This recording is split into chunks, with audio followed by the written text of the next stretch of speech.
En racontant, l'évangile de Marc relève un défi pédagogique, dont la figure narrative de Jésus qui enseigne a offert un premier point de cristallisation.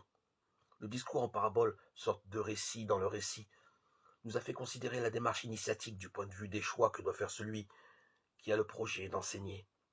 Regardons maintenant la même relation pédagogique du point de vue de ce qui doit circuler entre celui qui enseigne et celui qui est enseigné. Pour cela, c'est la figure narrative de Jésus qui agit, qui est intéressante. Je propose donc de revenir au début de la narration, en privilégiant cette fois le récit des événements qui se produisent lorsque Jésus agit. On ne peut qu'être frappé par l'urgence que l'évangile de Marc imprime au récit de ce que Jésus fait.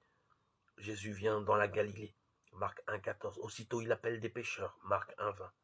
Il entre à la synagogue de Capharnaüm. Aussitôt il muselle un esprit impur, Marc 1,21. Aussitôt il sort de la synagogue et pénètre dans une maison, où aussitôt on lui parle de la belle-mère de Simon, Marc 1,29-30. Visiblement, ce n'est pas la succession objective de ce que Jésus fait qui importe, mais l'événement que Jésus en lui-même et par lui-même lorsqu'il agit. Chaque action de Jésus semble avoir fonction de rendre visible l'irruption de quelque chose dont elle est elle-même pétrie.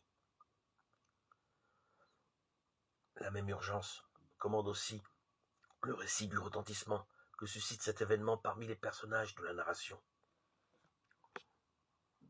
Le long de la mer, Jésus appelle les pécheurs. Aussitôt, ils le suivent. Marc 1,18.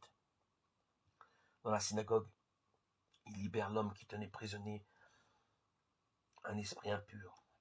Aussitôt, sa renommée gagne tout le pays. Marc 1,28.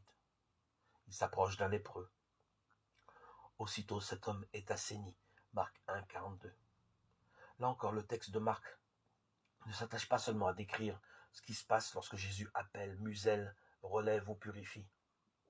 Il raconte surtout, pour faire vivre le caractère irrésistible de quelque chose qui se ferait un chemin, l'événement qui se produit lorsque Jésus agit.